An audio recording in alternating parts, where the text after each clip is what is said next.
오늘 본문의 씨 뿌리는 비유를 말씀하고 있습니다.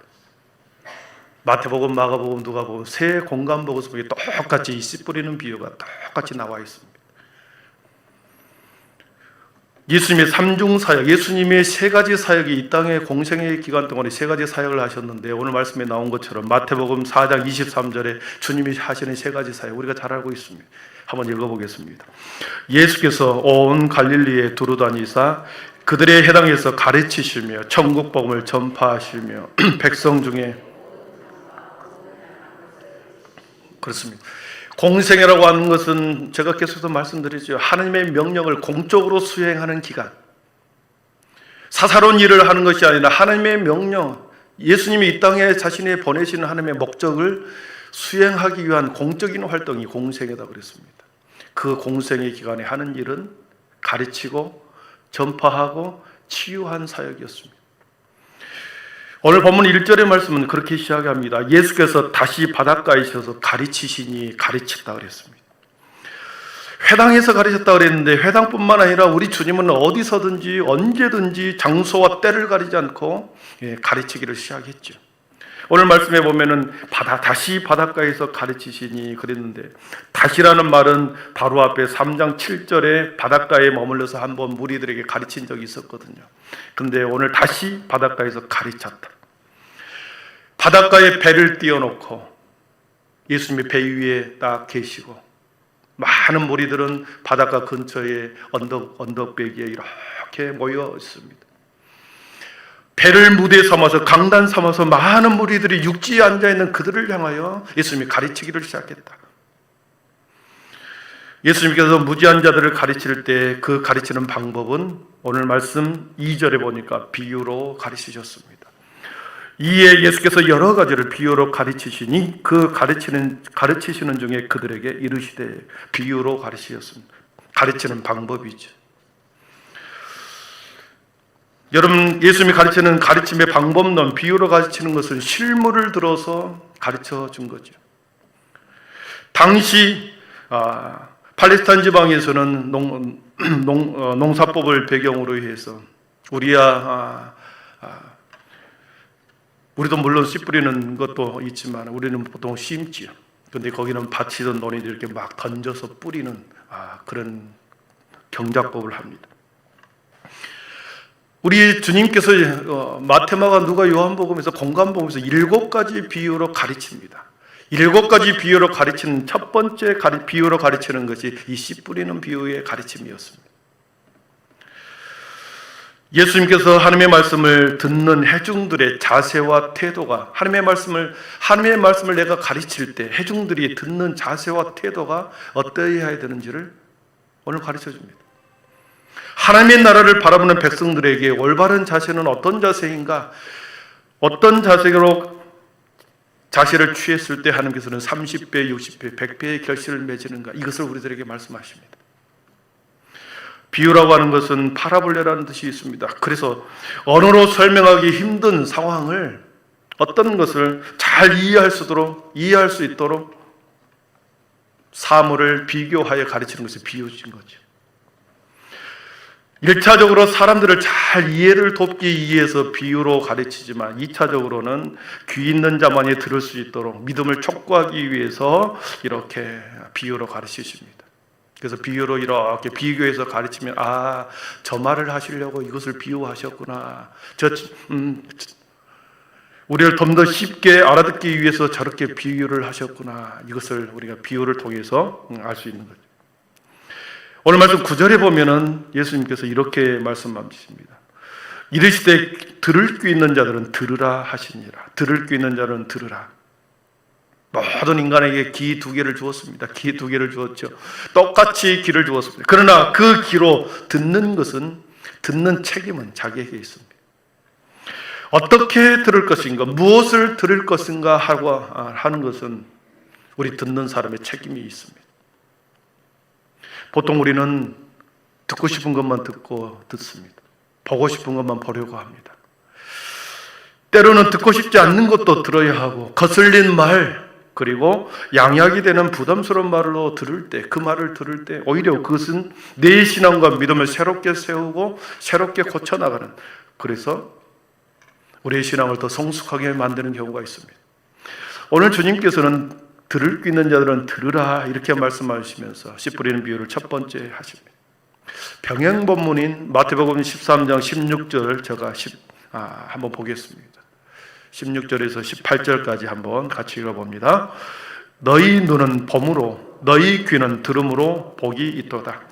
내가 진실로 너희에게 이르노니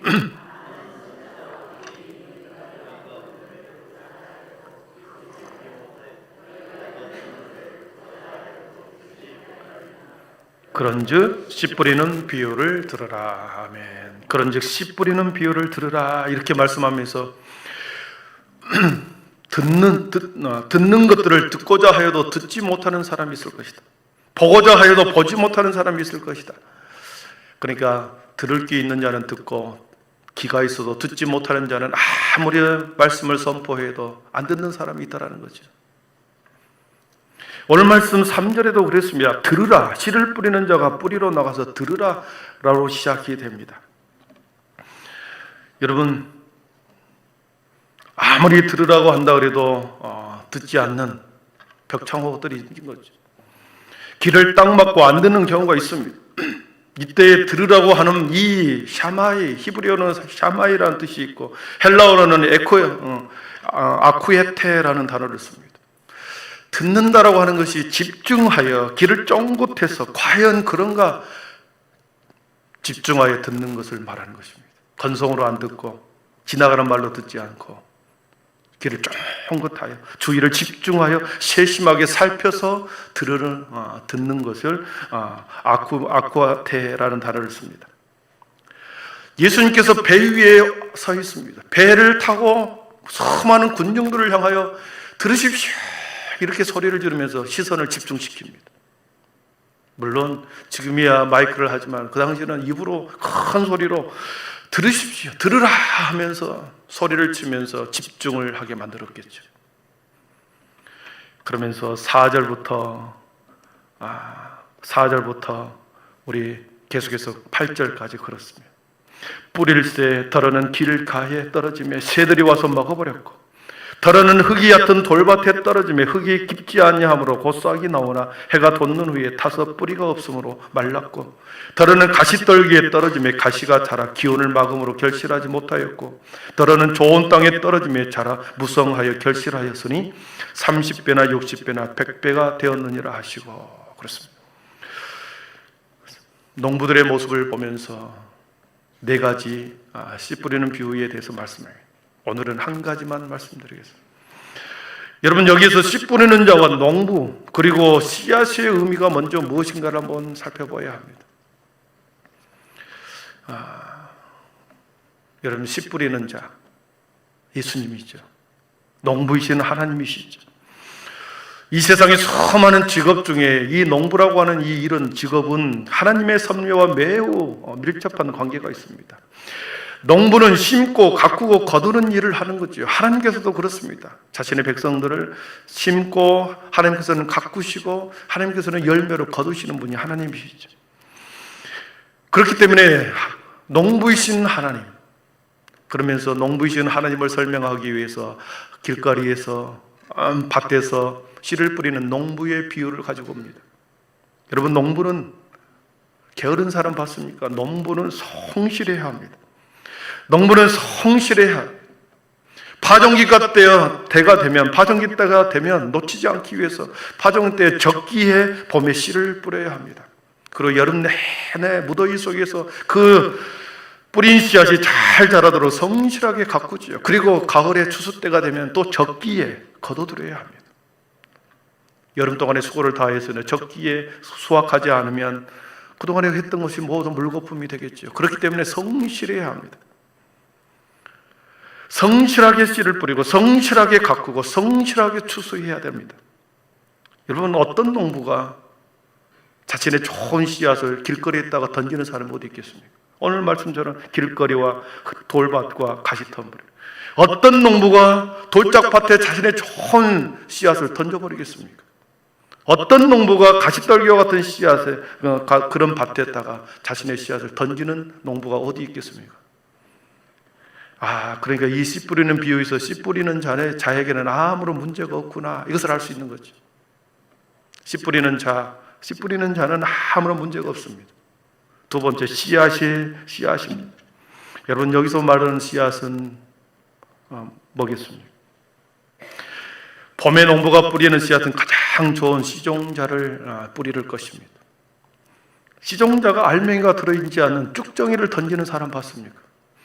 가장 좋은 씨종자를 가지고 있다가 봄에 던지는 것이 농부가 하는 거죠.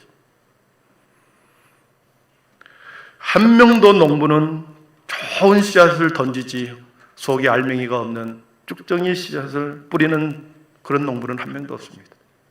여러분, 여기서 씨앗은 무엇을 의미하겠습니까? 오늘 보니까 씨앗은 말씀이다 그랬습니다. 복음이다 그랬습니다. 하나님의 말씀, 복음, 가르침, 예수님의 가르침이 씨앗입니다. 그러니까 이 예수님의 가르침, 말씀, 이 씨앗에는 아무런 문제가 없는 거죠. 좋은 거기 때문에. 씨 뿌리는 자도 문제가 없고 이 씨앗에도 아무것도 문제가 안 됩니다. 이 말씀이, 예수님의 복음이 세상이라고 하는 밭에 뿌려지는 거죠. 밭에, 세상 가운데 말씀을 뿌리고 말씀을 외치고 돌아다닙니다. 예수님이 말씀을 가르치고 뿌리고 다닙니다. 하나님의 말씀의 씨앗이 세상에 전해질 때 그 말씀을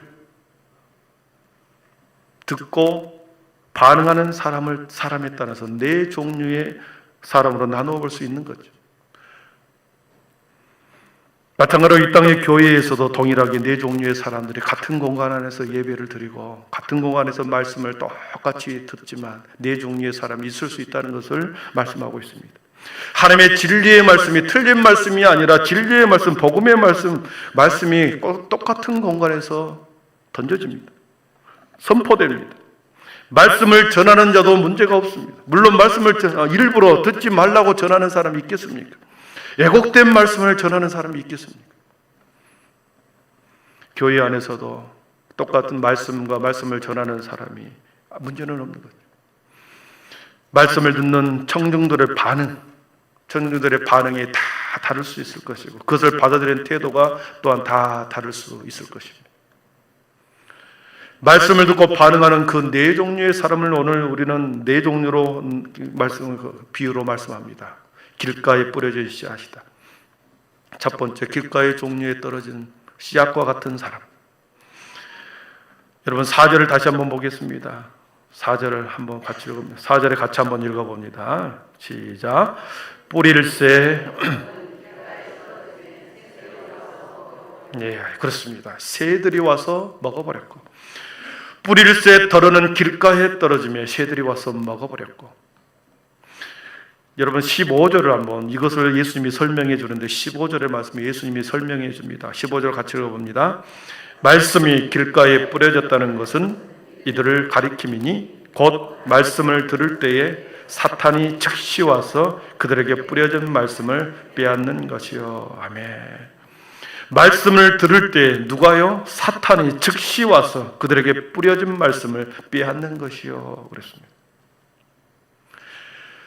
길가에 떨어진 씨앗, 공중의 새들이 금방 주워 먹어버린 것, 그것은 바로 사탄이 즉시 와서 그들에게 말씀을 빼앗는 것과 같다. 병행본문의 누가복음 8장 12절에서는 더 중요한 말씀을 합니다. 우리 같이 한번 읽어보겠습니다. 길가에 있다는 것은 말씀을 들은 자니 이에 마귀가 가서 그들이 믿어 구원을 얻지 못하게 하려고 말씀을 그 마음에서 빼앗는 것이요. 아멘. 여기서는 마귀다 그랬습니다. 마태복음에서는, 오늘 본문에서는 사탄이다 그랬습니다. 그 들은 말씀을 듣고 믿어서 구원을 얻지 못하도록 말씀을 그 마음에서 빼앗아 버렸다. 즉시 빼앗아 버렸다. 오늘 본문의 말씀은 즉시 와서 그들에게 빼앗아 버렸다. 공중에 있는 새가 즉시 와서 새들이 주워 먹어버렸다.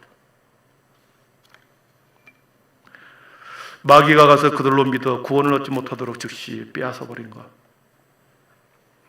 사탄은 말씀이 사람의 마음밭에 뿌려지는 것을, 열매 맺기를 절대로 원치 않습니다. 어떻게든 사람들에게 있어서 말씀을 빼앗는 것이 사탄입니다. 마귀입니다. 그래서 사탄은 거짓에 능하고 비방하기를 좋아하고 형제를 참소하며 거짓의 아비를 사탄이라고 그럽니다. 언제든지 사탄은 성도의 적대적인 태도를 취하게 됩니다. 그래서 도둑이 오는 것은 도둑질하고 죽이고 멸망시키는 것이요, 내가 온 것은 양으로 생명을 얻게 하고 더 풍성히 얻게 하려 하는 것이다 그랬습니다. 복음을 듣는 모든 이들이 이 말씀에 대해서 받아들이지 못하도록 빼앗아 버리고, 그리고 도둑질하고, 그리고 죽이고 멸망시키려 한 것이 사탄 마귀라는 것이죠. 길가라는 단어를, 이미지를 상상해 보십시오. 그런데 현대에 와서 그렇습니다. 현대의 설교, 현대인들은 그렇습니다. 천국과 지옥 이야기하지 말아라. 사탄이라는 단어 사용하지 말아라. 매우 부담스럽다. 여러분, 그렇지 않습니다. 신앙생활의 모든 것은 영적인 사역이기 때문에, 영적인 일이기 때문에 우리는 사탄과 마귀의 결합을 잘 봐야 되는 거죠. 성경에는 곳곳에 사탄 마귀를 이야기하고 있습니다. 말하지 말라고요? 아니요. 매번 더 강력하게 영적인 우리의 적들을 우리는 계속해서 경각심을 일으키도록 가르쳐야 된다는 것입니다. 길가라는 이미지를 생각해 보시죠. 지나가는 사람들이 계속 길이 지나갑니다. 계속 지나다니다 보니 길이 딱딱해졌습니다. 단단하게 굳어져 버렸습니다. 그래서 그 씨앗이 받아들일 수 없도록 수용할 수 없는 딱딱한 길이 되어 버렸습니다. 수많은 길 위에 덩그러니 씨앗이 남겨져 있는 그 씨앗을 새들이 금방 와서 주워 먹어버립니다. 길가와 같은 마음은 무엇을 의미하는가라고 하는 것입니다. 길가와 같은 마음.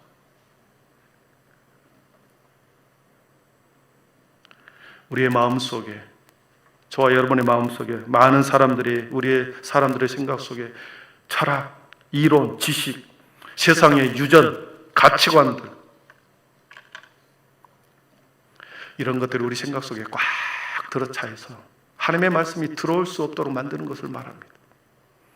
하나님의 말씀을 수용하고 받아들일 수 있는 마음의 공간, 영적인 공간이 하나도 없다라는 거죠. 세상의 지식으로 가득하고 세상에 대한 자기 지식과 자기 경험과 자기 생각, 자기 철학으로 가득해서 하나님의 말씀이 들어올 공간이 없는 것, 이것이 길가에 떨어진 씨앗과 같은, 그렇다는 거죠. 그래서 생명의 귀한 말씀을 듣지도 믿으려고도 하지 않고 말씀 자체이신 하나님을 거부하는 강팍한 마음이 길가에 떨어지는 사람의 마음이라는 것입니다. 성경은 우리의 마음이 강팍해지는 것을 늘 경계하고 있습니다. 히브리서 4장 7절 말씀 한번 보십시오. 같이 읽어봅니다. 오늘날 너희가 그의 음성을 듣거든 너희 마음을 강팍하게 하지 말라. 아멘. 하나님의 음성을 듣거든 너희 마음을 강팍하게 하지 말라. 여러분, 왜 사람의 마음이 단단해지고 강팍해진 줄 아십니까? 하나님의 뜻과 말씀에 순종하지 않기 때문에 강팍해지는 것입니다. 애굽의 1세대들을 보십시오. 광야의 한복판에 왔습니다. 가나안 땅을 코앞에 놔두고 일주일이면 15일이면 갈 수 있는 거리를 40년 동안 빙글빙글 돌립니다. 한결같이 하나님의 뜻에 40년 동안 불순종합니다. 불신하고 지도자를 원망하고 불평하는 습관이 몸에 배어 있었습니다. 그래서 어느 날 민수기 21장에 보니까 우리 하나님께서 불뱀을, 그 불평하는 불순종하는 그들에게 불뱀을 내어서 사람을 물려 죽이기 시작합니다. 그래서 수많은 사람들이 고열에 시달려 죽음에 나아갈 때 모세가 기도하여 하나님 앞에 기도할 때 장대 높은 곳에 노뱀을 달아서 그것을 보게 해라. 그러면 살아난다. 모세는 이곳저곳 다니면서 불뱀에 물린 사람들에게 말합니다. 고개를 들어서 저 노뱀을 봐라. 저 노뱀을 보면 산다. 그런데 끝까지 마음이 강팍하여 단단하게 그 말을 듣지 않는 사람은 그 고열로, 그 불뱀에 물려서 죽고야 마는 것이. 15절의 말씀을 들었을 때 사탄이 즉시 와서 그들에게 뿌려진 말씀을 빼앗았다 말씀합니다. 이 씨 뿌리는 비유에서 우리가 잘 아는 철로 역정의 존 버년이라는 사람의 유명한 일화가 있습니다. 존 버년이 교회에 열심히 다녔습니다.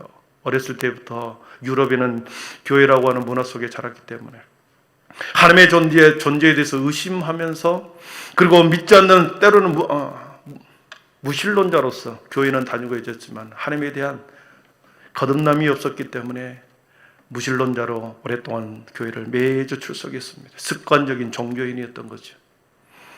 하나님과 상관없이 살던 이 존 버년이 어느 날 성전에서 교회에 앉아서 생각을 합니다. 그러면서 이렇게 자신의 생각을 글로 표현합니다.